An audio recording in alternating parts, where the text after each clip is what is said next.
The air in courtroom 4B was thick with a silence that felt heavier than sound. On one side sat Daniel Peterson, a titan of industry, his arm draped possessively around his young, beautiful mistress, Amber Calloway.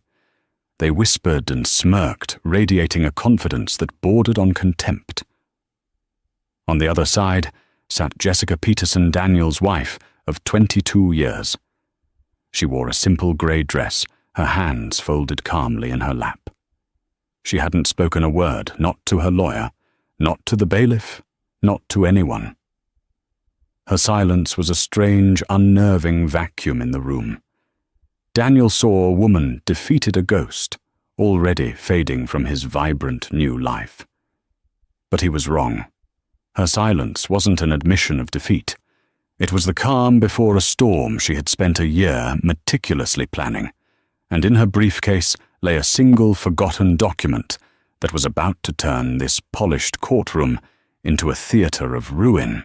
The fluorescent lights of the Franklin County Courthouse hummed a monotonous tune, a stark contrast to the chaotic symphony of emotions playing out within its walls. To any casual observer, the scene in Judge Mariah Franklin's courtroom was a depressingly common one, a high-stakes divorce between a wealthy, powerful man and the wife he was leaving for a younger woman. Daniel Peterson, at 48, was the picture of success.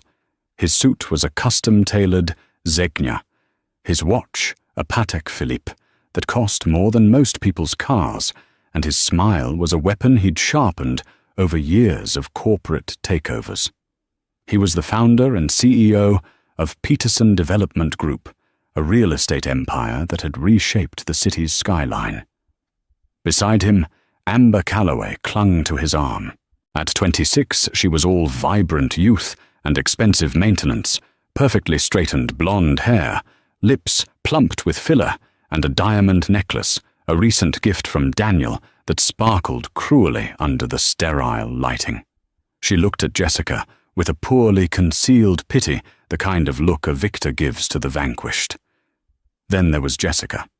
At 47, she looked her age, and she wore it with a quiet dignity that seemed to infuriate her husband more than any outburst could. There were no tears, no trembling hands, no desperate glances. Her face was a placid lake, betraying none of the turbulent currents beneath. Her lawyer, David Chen, a sharp and observant man in his late 50s, would occasionally lean in to whisper something, and she would simply nod her eyes, fixed on the judge's empty chair. This stoicism was new. For the first few months after she discovered the affair, Jessica had been a wreck. She'd found the evidence in the most cliché of ways, a series of explicit texts on Daniel's iPad, which he'd carelessly left at home. The messages between him and Amber weren't just about physical encounters. They were filled with mockery directed at her. They called her the Foundation, a cold, boring necessity upon which Daniel had built his palace, but which would soon be bulldozed to make way for a more beautiful modern structure.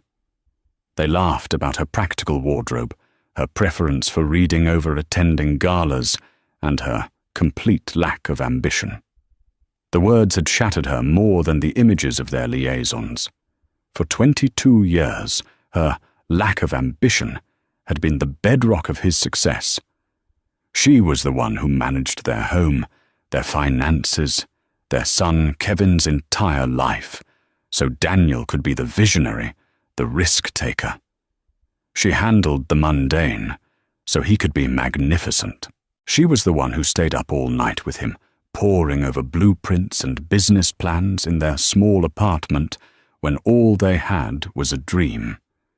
She had been his partner in every sense of the word, the silent, uncredited co-author of his success story.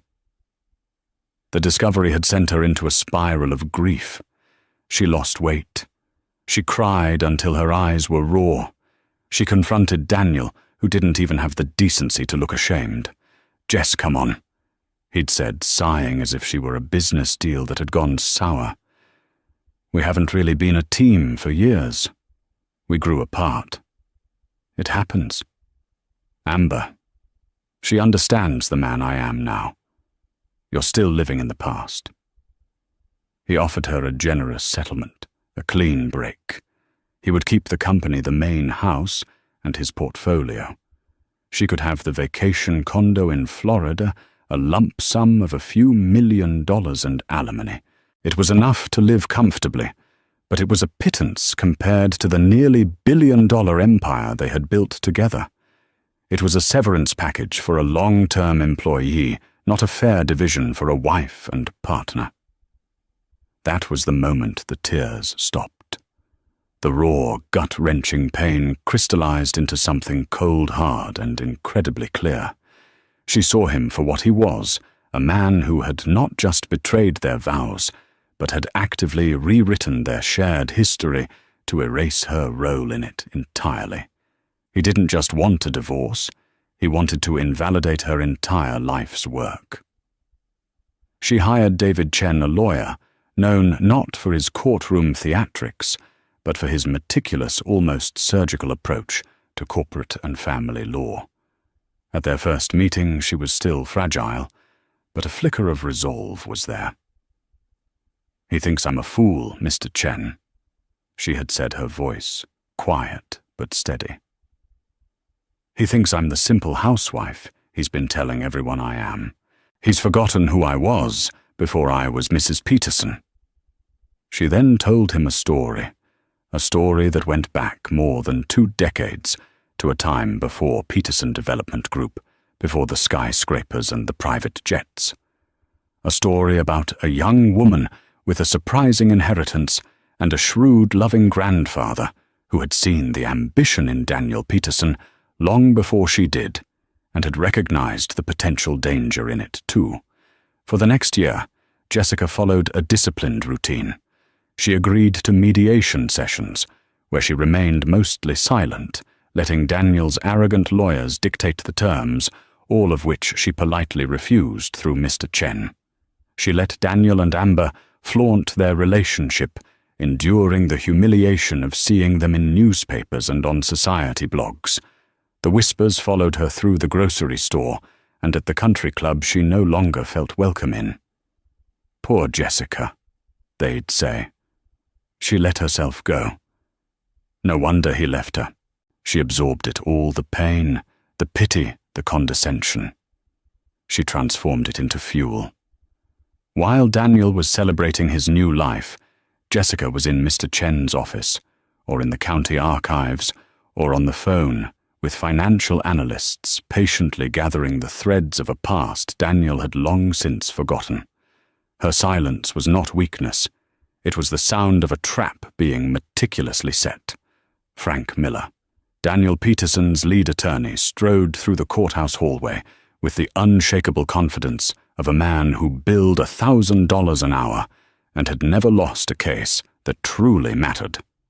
He was tall, silver-haired, with a tan that spoke of weekend yachting trips, not hours under fluorescent lights. He clapped Daniel on the shoulder, a gesture of masculine solidarity.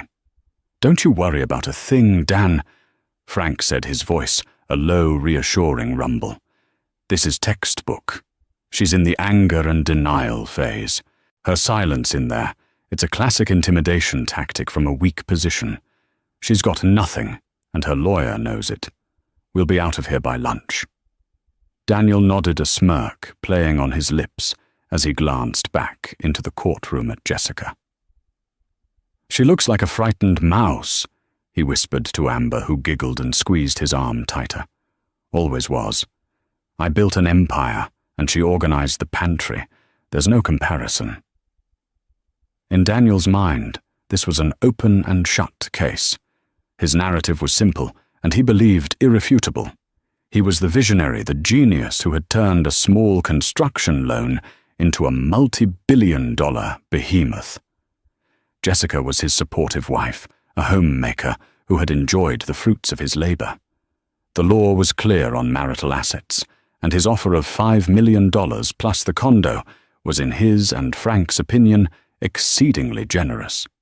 It was certainly more than any judge would award a non-contributing spouse.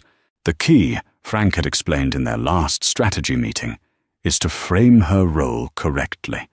We celebrate her as a mother and a wife, of course, but we firmly establish that she had zero involvement in the business. No input on deals, no financial contributions, no strategic insights. She was the CEO of the home, not the boardroom. The judge will see the distinction. Daniel had readily supplied a list of evidence. He pointed to decades of board meeting minutes where Jessica's name never appeared. He had affidavits from business partners who had only ever met her at Christmas parties.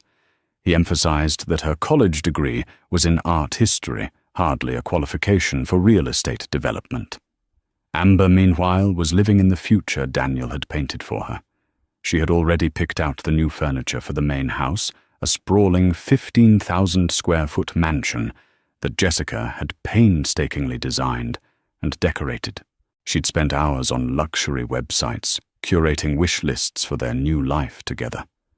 Daniel had promised her everything: a wedding in Lake Como, a position as the head of the new Peterson Charitable Foundation, a vanity project with a corner office and a significant budget.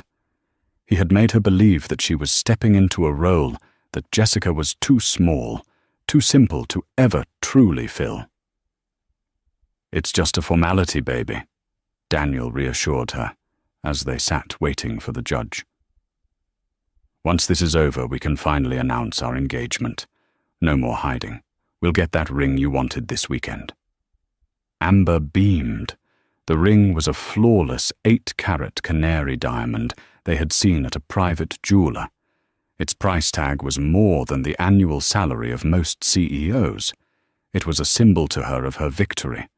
Daniel's arrogance was a fortress, built brick by brick over 2 decades of success.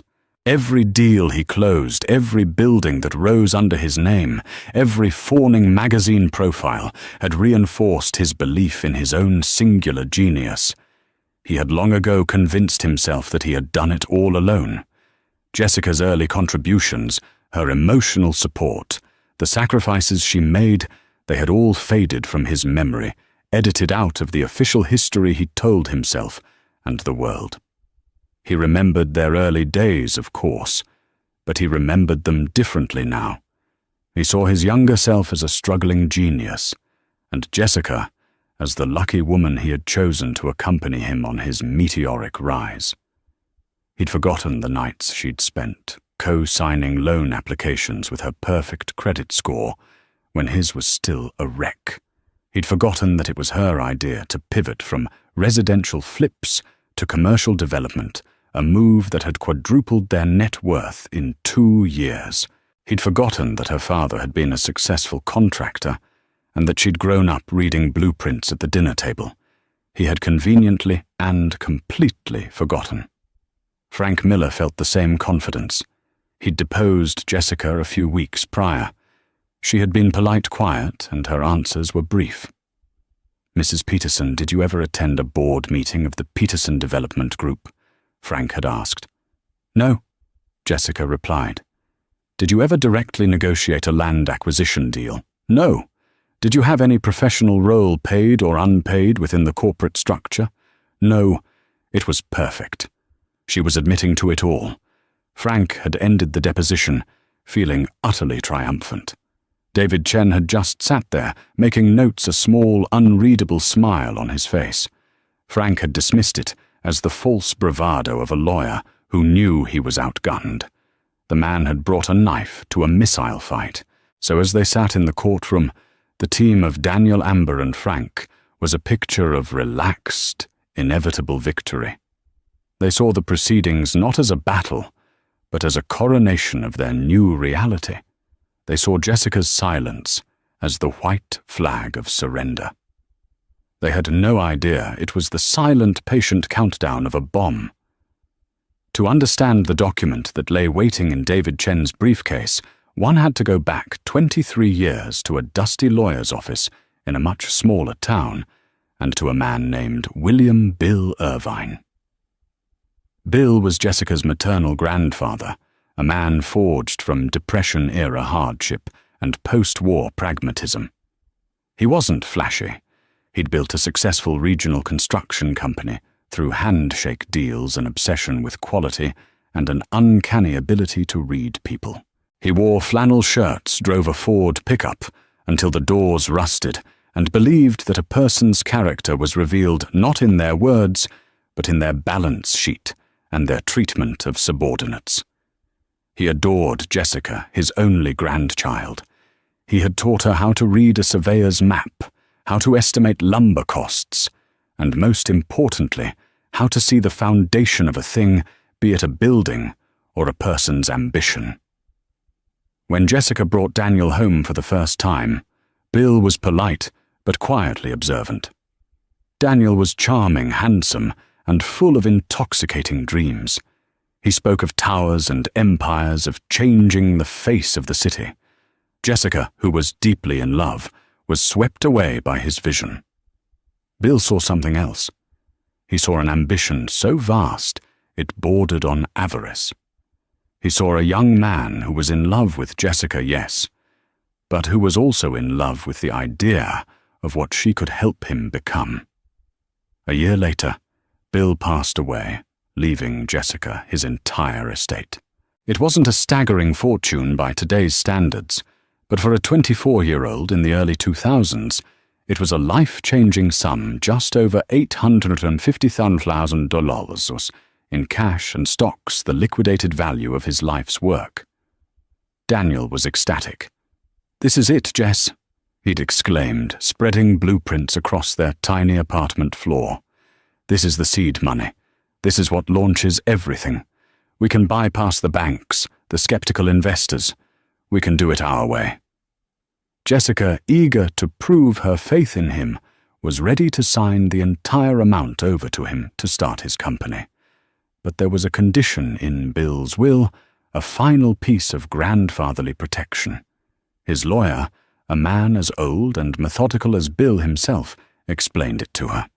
The inheritance could only be accessed through a specially structured trust. Bill was very specific, Jessica, the lawyer, Mr. Abernathy, had said, peering at her over his spectacles. He wanted to ensure your future was always secure, no matter what. And so the Irvine Legacy Trust was born. It was a complex legal instrument designed by a man who understood both construction and deconstruction. Jessica was the sole beneficiary. Daniel, at her direction, would be named the managing trustee, giving him the power to invest and use the funds to build his business. He could draw a salary, reinvest profits, and operate with significant freedom. On the surface, it gave Daniel everything he wanted, but buried deep in the trust's boilerplate were two clauses written in dense legalese that were pure, unadulterated Bill Irvine. The first was the seed fruit clause. It stipulated that the initial capital from the trust, the $850,000, was legally considered the seed of any and all business ventures it funded. Therefore, the trust itself, not Daniel Peterson, personally would perpetually hold a 51% controlling interest in the primary fruit of that seed, which was the initial company, Peterson Homes, LLC. This controlling interest would automatically extend to any subsequent holding companies, parent corporations or entities that grew from the assets or profits of the original company. For 23 years, Daniel had operated under the assumption that he owned 100% of his empire. He had forgotten that the first pot of soil he'd planted in was never truly his. The second clause was even more personal. It was a moral turpitude and fiduciary duty clause. Bill had seen the fire in Daniel, but also the potential for it to burn out of control. The clause stated that if the managing trustee Daniel were to commit any act that could be legally defined as bringing disrepute to the family name, or if he failed in his fiduciary duty to act in the best interest of the sole beneficiary, Jessica, which included the act of marital infidelity leading to a divorce, then his role as managing trustee would be immediately terminated. Furthermore, upon termination, All operational control and voting rights of the trust's 51% stake would revert entirely and irrevocably to the beneficiary. When the trust was signed, Daniel had barely skimmed the document. He was a young man in a hurry, blinded by the sudden windfall. The clauses seemed like archaic legal nonsense, the ramblings of an overprotective old man. He signed it, took the money, and launched his company. The original trust document was filed away, a copy given to Jessica, who stored it in a safe deposit box, along with her grandfather's other papers. For 22 years it lay dormant. Daniel's company morphed from Peterson Homes, LLC, to the Peterson Development Group. The initial $850,000 grew into a billion-dollar empire. He conducted business-issued stock in the new company, never the original LLC, which still technically existed as a holding shell, and had built his kingdom, all while believing it was his and his alone. He had forgotten the foundation. He had forgotten that he was merely the manager of a house that Jessica, through her grandfather's ghost, had always owned. When Jessica's world collapsed and the grief subsided, the memory of that dusty office and Mr. Abernathy's words came flooding back. She went to the bank, her hands trembling as she unlocked the deposit box. There it was in a faded manila envelope, the W. Irvine Legacy Trust. She read it once then, twice her heart pounding. The dense legal language that had confused her as a young woman was now crystal clear. The seed fruit clause, the moral turpitude clause. It was all there. Her grandfather from his grave had handed her a weapon of unimaginable power. He had seen the future, and he had built his granddaughter a fortress. This was the secret she shared with David Chen. This was the source of her unnerving calm. She wasn't fighting for a scrap of her husband's fortune. She was preparing to claim the kingdom he had only ever been managing on her behalf. Judge Mariah Franklin entered the courtroom, a formidable presence in her black robes. She was in her early 60s, with a reputation for being whip-smart and having a low tolerance for theatrics. "Be seated," she commanded, and the room fell silent. She reviewed the docket, her eyes scanning the names. "We are here for the divorce proceedings of Peterson versus Peterson. Mr. Miller, I believe you have an opening statement and a proposed settlement." Frank Miller rose smoothly to his feet, a portrait of polished confidence. "Thank you, Your Honor. We are indeed here today to dissolve the marriage between my client, Mr. Daniel Peterson, and Mrs. Jessica Peterson. This is a sad occasion, the end of a long union. But Mr. Peterson is committed to ensuring his former wife is well taken care of as she transitions to her new life." He paced slowly before the judge's bench, his voice resonating with practiced sincerity. "Mr. Peterson is the sole architect of the Peterson Development Group, an enterprise he built from the ground up through relentless hard work vision and considerable personal risk. Mrs. Peterson, by her own admission in deposition, played the valuable but non-business role of a homemaker and mother. In recognition of her years of support, Mr. Peterson is making a settlement offer that is frankly unprecedented in its generosity for a non-contributing spouse." He paused for dramatic effect. "Mr. Peterson is prepared to offer Mrs. Peterson a one-time lump sum payment of $7 million. He raised the number from their initial offer, a tactic to appear magnanimous in court. Additionally, she will receive full unencumbered title to their vacation property in Naples, Florida, valued at approximately $2 million. This $9 million settlement is more than sufficient for Mrs. Peterson to live in extreme comfort for the rest of her life. We believe this is not just fair, but extraordinarily generous, and we hope to resolve this matter today." He sat down. Daniel gave him a subtle nod of approval. Amber subtly squeezed Daniel's hand under the table, her mind already calculating a triumphant gleam in her eyes. It was over. All Jessica had to do was accept the pile of money and disappear. Judge Franklin looked over at the other table. "Mr. Chen, your response." David Chen stood. He was the physical opposite of Frank Miller. Shorter, more compact, his suit functional rather than flashy. He radiated a quiet competence. "Your Honor," he began, his voice calm and even, "we thank Mr. Miller for his performance, and we respectfully reject his client's offer." A murmur went through the small gallery. Daniel stiffened his brow, furrowing in annoyance. Frank Miller simply looked amused. "On what grounds, Mr. Chen?" the judge asked, her pen poised. "Is your client contesting the valuation of the marital assets?" "No, Your Honor," David said. "We are contesting the ownership." This time the murmur was louder. Frank Miller let out a short, incredulous laugh. Daniel leaned over to him. "What the hell is he talking about? Ownership, I own my company." Judge Franklin banged her gavel lightly. "Order. Explain yourself, Mr. Chen." "Certainly, Your Honor. Mr. Miller is correct that my client was not on the board of the Peterson Development Group. He is correct that she did not negotiate deals in the company's current form. His narrative is meticulously constructed and accurate right up to the point where it begins. But he has started the story in the middle. We would like to start at the beginning." David Chen walked back to his table and picked up a single thick document from his briefcase. It was bound in a faded blue cover, the paper yellowed with age. "Mr.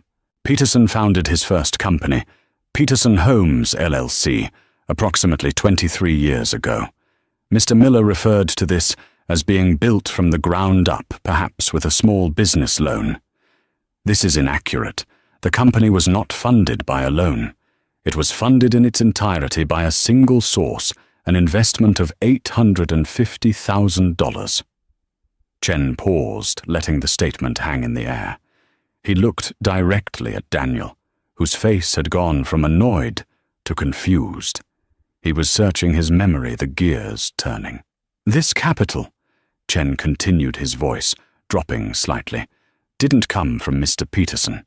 It came from my client, Mrs. Jessica Peterson, as the sole disbursement from an inheritance left to her by her grandfather, Mr. William Irvine." The air in the room shifted. Amber looked at Daniel, a flicker of uncertainty on her face. Daniel's jaw was tight. He remembered the money, of course, but he'd always considered it a gift, a joint investment in their future which had become his success. Frank Miller stood up. "Your Honor, objection. Even if this is true, which we would need to verify, money given at the start of a marriage is a marital asset. It doesn't give Mrs. Peterson ownership of a billion-dollar corporation 23 years later. It's a contribution, and the $9 million offer more than generously repays that initial sum." Judge Franklin looked at Chen. "He has a point, Counselor. Where are you going with this?" David Chen gave the slightest of smiles. It was the same unreadable expression he'd worn at the deposition. "Your Honor, it wasn't a gift. It wasn't a loan. It was an investment governed by a legally binding contract, a contract Mr. Peterson himself signed." He walked forward and placed the blue-bound document on the clerk's desk to be marked as an exhibit. "I present to the court exhibit the founding trust agreement for the W. Irvine Legacy Trust, dated May 14th, 2002. Daniel Peterson stared at the document as if it were a snake. The name echoed in the distant vaults of his memory, a piece of old, boring paperwork he'd signed in a rush of youthful ambition, an obstacle between him and the money he needed. He had never thought of it again. Until now. Jessica remained perfectly still, her hands folded in her lap. Her expression hadn't changed. She just watched her husband, her eyes devoid of hatred or anger, filled only with a profound, knowing calm. She had known this moment was coming, and she knew what came next. A trust agreement. Judge Franklin's voice was sharp, cutting through the tense atmosphere. She took the document from the clerk, her experienced eyes immediately assessing its age and authenticity. Mr. Miller, were you aware of this document? Frank Miller was on his feet, looking flustered for the first time in his professional life. No, Your Honor. This document was not produced during discovery. With respect, Your Honor, David Chen interjected smoothly. Mr. Miller's discovery requests were for all documents pertaining to the Peterson Development Group. This document predates that entity. It pertains to Peterson Homes, LLC, and the trust that funded it. We have been entirely compliant. It was a masterful piece of lawyering, a technically true statement that had concealed a nuclear bomb. Frank Miller's face flushed with anger. He had been played. Daniel was now leaning forward, his knuckles white as he gripped the edge of his table. He was whispering furiously to Frank. It's nothing. It's just some old family thing. Tell them it's irrelevant. Judge Franklin ignored the commotion. She donned a pair of reading glasses and began to silently read the document. The courtroom was so quiet that the rustle of the old paper sounded like a crackling fire. Jessica watched the judge's face, waiting for the flicker of understanding. It took about 3 minutes. The judge's eyebrows rose. She read a passage again, then slowly looked up from the pages over her glasses, first at David Chen, then at a pale Daniel Peterson. Her expression was one of profound legal fascination. Mr. Chen, she said, her voice now laced with a new tone of gravity. Would you care to direct the court to the relevant passages? Gladly, Your Honor, Chen replied. I would first direct you to Article 4, Section B, which we have termed the Seed Fruit Clause. Judge Franklin found the section. Please read it into the record, Mr. Chen. David cleared his throat.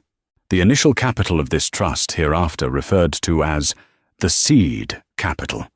If invested in a new business enterprise managed by the appointed trustee, shall grant the trust a perpetual, non-dilutable 51% controlling interest in said enterprise.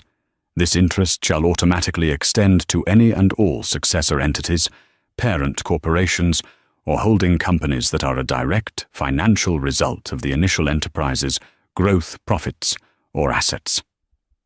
A collective gasp went through the courtroom. Frank Miller shot up. Your Honor, that's unenforceable. It's an unconscionable contract. My client would never have knowingly signed away control of his company. He did sign it, didn't he, Mr. Miller? The judge countered her gaze, sharp as flint. She pointed to the last page. The signature here appears to be his. Mr. Peterson, is this your signature? Daniel could only stare, speechless. It was his signature, his own youthful, arrogant scrawl. The judge continued, her voice cold. The document appears to be properly executed and notarized. Unconscionable or not is a matter for another day. For now it is a contract. And it gets worse, doesn't it, Mr. Chen? It does, Your Honor, David said, his voice ringing with quiet power. I would now direct you to Article 6, Section D, the Moral Turpitude and Fiduciary Duty Clause. Amber Calloway, who had been listening with a mounting sense of confusion and dread, now looked completely lost. The legalese was a foreign language, but the tone in the room was unmistakable. Something was terribly wrong. Judge Franklin read the clause to herself first, her lips thinning into a grim line. She then looked directly at Daniel Peterson, her eyes filled with something approaching pity. Mr. Chen, the judge commanded, please read Section D aloud for the court. David Chen's voice was clear and deliberate, each word a hammer blow on the anvil of Daniel's life. The managing trustee in his duties owes an absolute and unwavering fiduciary duty to the sole beneficiary. Should the managing trustee engage in any action constituting moral turpitude, including but not limited to acts of marital infidelity, which result in the dissolution of his marriage to the beneficiary, he shall be considered in fundamental breach of his fiduciary duty. Upon such a breach, the trustees roll all associated salary privileges and operational control shall be immediately and irrevocably terminated. David took a breath before delivering the final devastating sentence. Upon said termination, all voting rights and operational authority over the trust's assets, including its 51% controlling interest in the enterprise and all successor entities, shall revert in their entirety to the sole and exclusive control of the beneficiary, Mrs. Jessica Peterson. Silence. Not the quiet of before. This was a dead, suffocating silence, the kind that follows a massive explosion. Daniel Peterson's carefully constructed world, his empire, his identity. It had all been a mirage. He wasn't the king. He was a manager, a long-term employee who had just been fired by the company's silent majority shareholder. And the grounds for his termination, his affair with the woman sitting right next to him. The full weight of it descended upon him. The smirk was gone, replaced by a mask of slack-jawed horror. His face, usually so tan and vibrant, had turned a pasty, sickly white. He looked at Jessica, truly looked at her for the first time in years. Her calm, silent face was no longer that of a victim. It was the face of the executioner. For a long moment, nobody moved. The words of the trust agreement hung in the air like toxic smoke. Frank Miller stood frozen, his mouth slightly agape, the arguments and objections dying in his throat. He was a brilliant lawyer, but he was a surgeon, not a miracle worker. He couldn't resuscitate a patient who had just been decapitated. The first to break the silence was Daniel. It wasn't a roar of outrage or a plea for mercy. It was a strangled, desperate whisper. No, that can't be real. It's a trick. He turned to Jessica, his eyes wild with panic. Jess, what is this? What did you do? Jessica finally broke her silence. Her voice wasn't loud, but it cut through the room with the precision of a scalpel. I didn't do anything, Daniel Stahir, she said, her tone devoid of emotion. You did.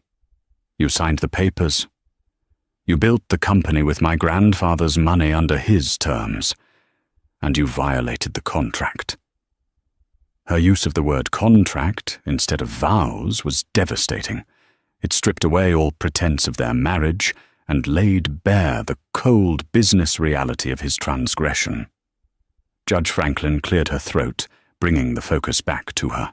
The implications of this document are, to say the least, staggering. Based on a preliminary reading, it appears that the controlling interest of the Peterson Development Group is and has always been an asset of the W. Irvine Legacy Trust. And it appears that operational control of that trust now reverts to Mrs. Peterson. The marital assets are not what we thought they were. She looked at Daniel. It would seem, Mr. Peterson, that most of the assets you believed were yours to divide are in fact not yours at all. This was the tipping point. The legal implications were one thing, but the public personal humiliation was another. But the final blow wasn't aimed at Daniel. It was aimed at Amber. Amber Calloway had been watching this unfold like a tennis match, her head swiveling from the lawyers to the judge to Daniel.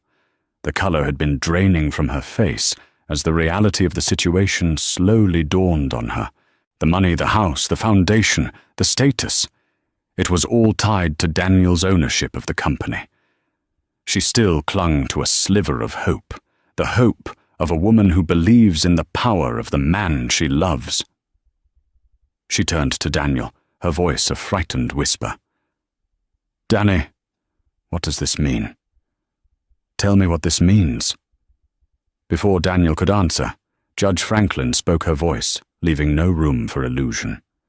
She looked at Amber not unkindly, but with a frankness that was brutal in its clarity.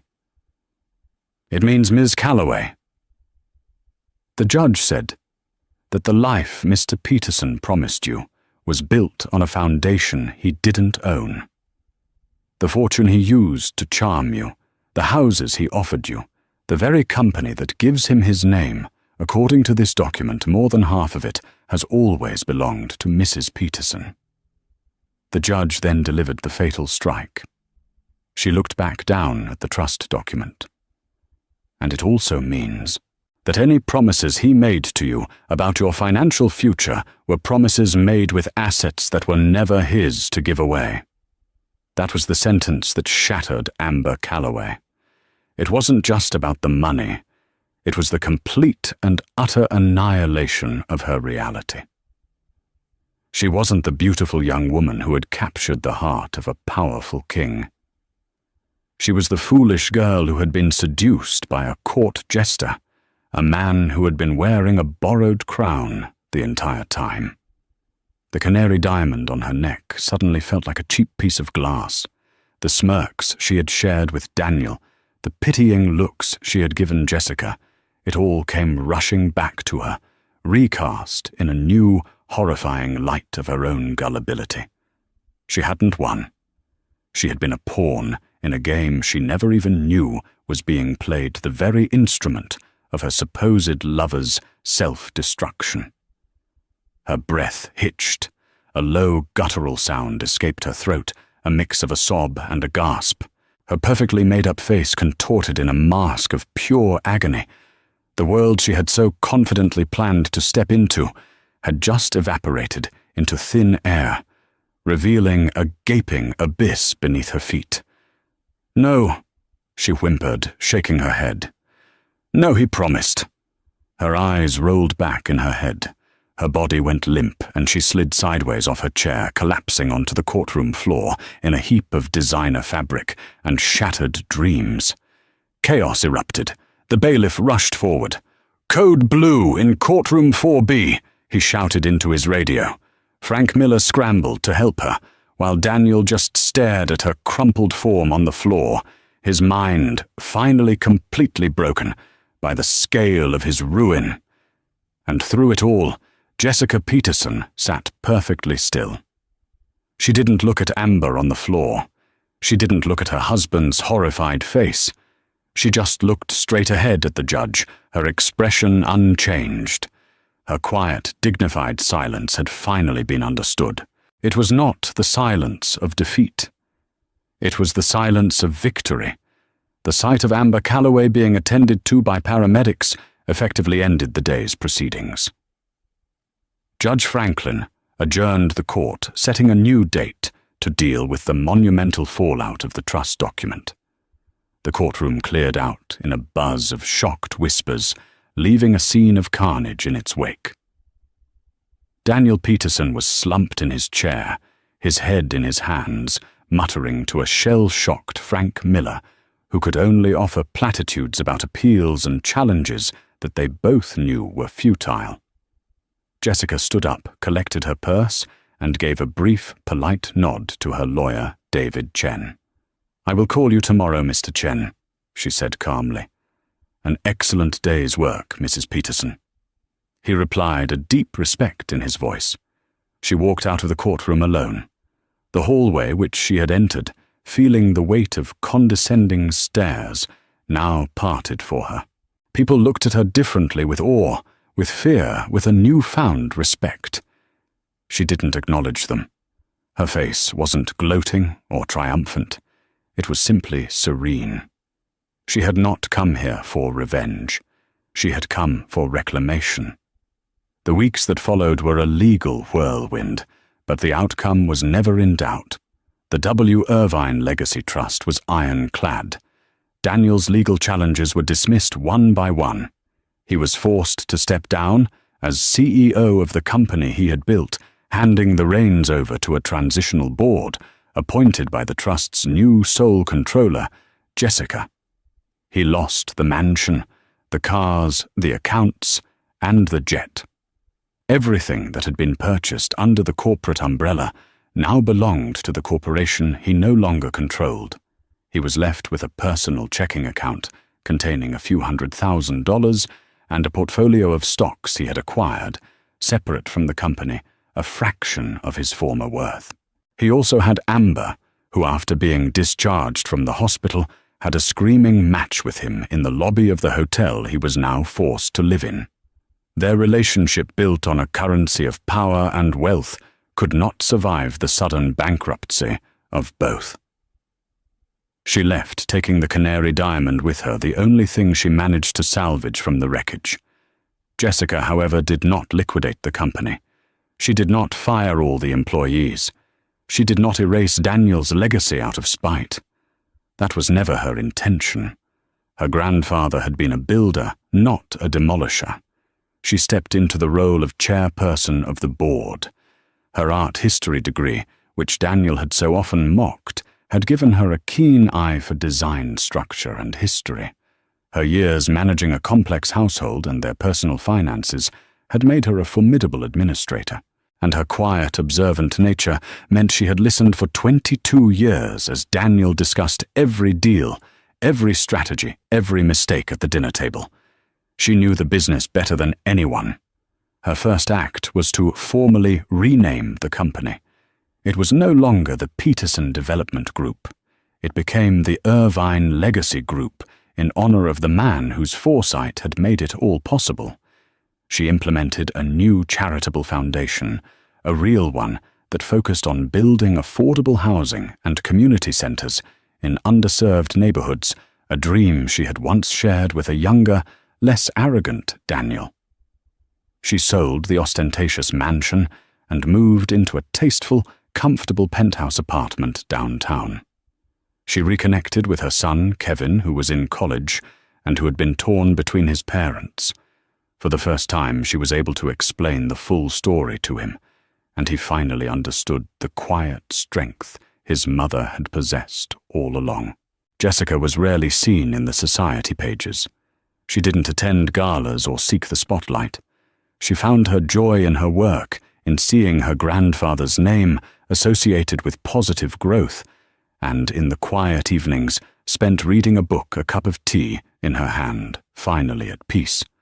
She had not just reclaimed her fortune, she had reclaimed her identity, her history, and her future. She was no longer just the foundation. She was the architect, the builder, and the owner standing on ground that was and always had been rightfully hers. 2 years passed. The city's memory, often fleeting, held on to the story of the Peterson divorce with a tenacious grip. It had become a local legend, a cautionary tale whispered at cocktail parties, and a case study in law schools. The dramatic collapse in the courtroom was the story's unforgettable climax, but the true narrative, the one that mattered, was written in the quiet, deliberate days that followed. Jessica Peterson, now universally known by her reclaimed name, Jessica Irvine, did not retreat into a life of quiet luxury, as many had expected. She did the opposite. She went to work. The corner office on the 50th floor of the Irvine Legacy Group Tower, once Daniel's throne room, was transformed. The dark mahogany and black leather were replaced with light woods, warm fabrics, and large architectural renderings of her new projects. The most prominent space on her wall, once occupied by a self-aggrandizing portrait of Daniel, now held a simple framed black and white photograph of her grandfather Bill Irvine, standing proudly on the foundation of his first construction project. Her leadership was the antithesis of Daniel's. He had ruled through charisma, intimidation, and high-risk flashy deals that made for great headlines. Jessica managed with a quiet, methodical precision. She listened more than she spoke. She read every line of every contract, her understanding of the business's bones proving to be far more profound than Daniel's ever was. She discovered he had been running the company on a knife's edge, leveraging assets to their breaking point to fund an extravagant lifestyle and chase ever grander projects. Jessica spent the first year stabilizing the company, shoring up its foundations, and earning the trust of employees who were initially wary of the housewife who had staged a corporate coup. Today, she was not in her office. She was standing on a muddy patch of ground in a part of the city Daniel would have never visited unless he was flying over it. Before her stood the newly completed Irvine House, the first project of her new foundation. It wasn't a skyscraper, but a beautifully designed 4-story building that would provide affordable housing and a community support center for low-income families and single parents. Her son Kevin, now a senior in college studying urban planning, stood beside her. The strain that had defined their relationship during the divorce had vanished, replaced by a deep, quiet admiration. He watched his mother as she spoke with the project manager, pointing to the solar panels on the roof and discussing the installation of the playground equipment. "He never would have built this," Kevin said, his voice low. It wasn't an accusation, just a statement of fact. "Dad, I mean. He would have bought this whole block, torn it down, and put up luxury condos no one from around here could afford." Jessica turned to him, a soft smile on her face. "Your father was good at building things that reached for the sky, Kevin. I'm just more interested in building things with strong roots in the ground." Her phone buzzed. It was a news alert from a local business journal. The headline read, "Daniel Peterson's Phoenix Consulting fails to rise from the ashes." She tapped the link. The short article detailed how Daniel's new one-man consulting firm had officially filed for bankruptcy. It was a pathetic final postscript to his once great career. Daniel Peterson's fall had been as swift as it was brutal. He had lost more than his money. He had lost his identity. For a man whose entire sense of self was built on the admiration and envy of others, obscurity was a fate worse than death. He had tried to leverage his old name, but the name Peterson was now synonymous with hubris and spectacular failure. Potential partners and investors would take his meetings out of morbid curiosity, listen to his grandiose pitches for a comeback, and then politely decline their excuses, barely concealing their amusement. He now lived in a small, generic apartment, an hour outside the city. The Zegna suits were gone, replaced by off-the-rack department store brands that never seemed to fit his deflated frame. He had aged a decade. In 2 years, the confident swagger replaced by a bitter, resentful stoop. He spent his days drafting angry emails to journalists who had slighted him and nursing grievances against a world he felt had conspired to rob him of his kingdom. He never once acknowledged that he had been the architect of his own demise. In the shattered narrative of his life, he was the tragic hero, and Jessica was the villain. Amber Calloway's fate was a different kind of tragedy. After her dramatic exit from Daniel's life, she had tried to maintain her position in the city's social strata, but she was a pariah. The women who had once envied her now shunned her, seeing her as a walking cautionary tale. The men who had once flirted with her now saw her as tainted a liability. Her one remaining asset was the 8-carat canary diamond. When her funds ran low, she took it to the private jeweler where she and Daniel had so triumphantly selected it. She expected a sum that would keep her afloat for years. The jeweler, a man with no sentimentality, explained the harsh reality of the market. A diamond's retail price was an illusion, a story sold to lovers. Its resale value, especially for a stone so recognizable from a famous scandal, was less than a third of what Daniel had paid. She sold it the cash, a bitter substitute for the victory it had once represented. The money was gone within a year, spent on rent for an apartment she couldn't afford, and a wardrobe she had no one to wear for. The last anyone had heard, she had moved back to her hometown. Her vibrant blonde hair returned to its natural brown. She was working as a receptionist at a dental office. The cruel sparkle of her former life just a story she would sometimes tell, and that fewer and fewer people believed. Later that evening, back in her penthouse, Jessica sat by the window, the city lights spread out before her like a blanket of scattered jewels. She was looking over a proposal for a new green energy initiative when an email arrived. The sender's name made her pause. Daniel Peterson. It was the first time he had contacted her directly in over a year.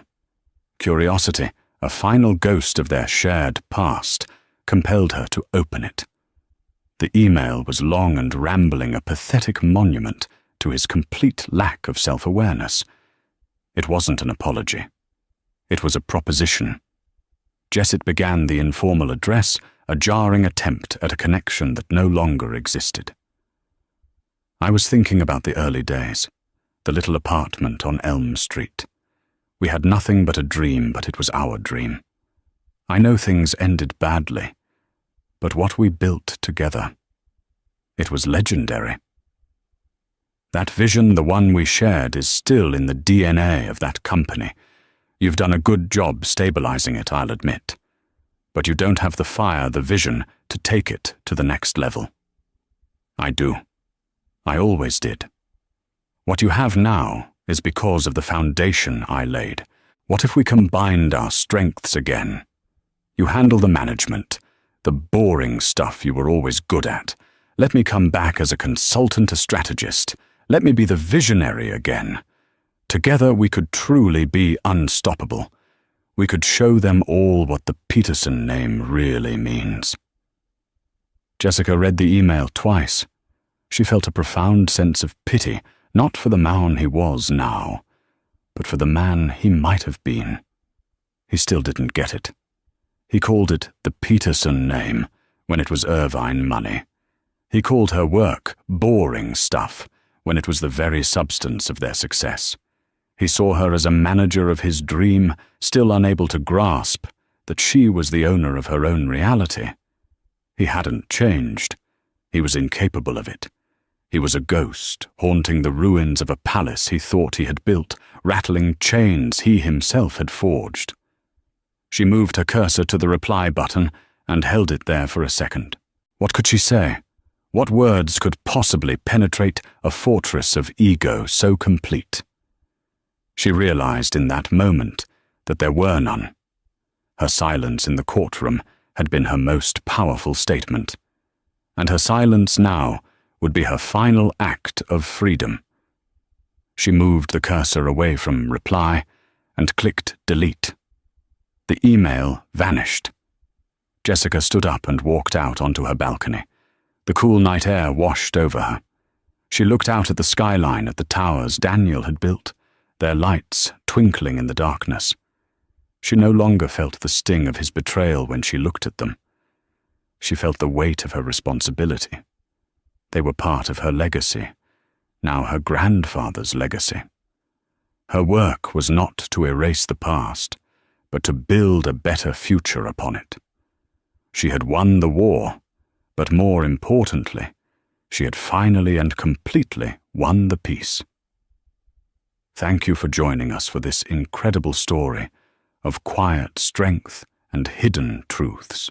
The tale of Jessica Peterson is a powerful reminder that the loudest person in the room is not always the most powerful. For 22 years, she was underestimated, dismissed, and ultimately betrayed. But she never forgot her own value or the legacy she came from.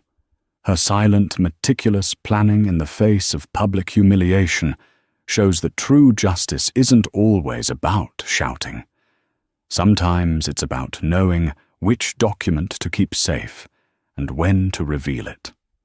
This story is for anyone who has ever been made to feel small, for anyone whose contributions have been erased.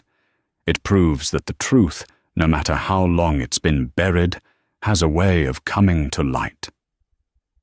If this story moved you, please hit that like button, share it with someone who might need to hear it, and be sure to subscribe to our channel for more real-life dramas and inspiring stories. Click the notification bell so you never miss an update. Thank you for listening.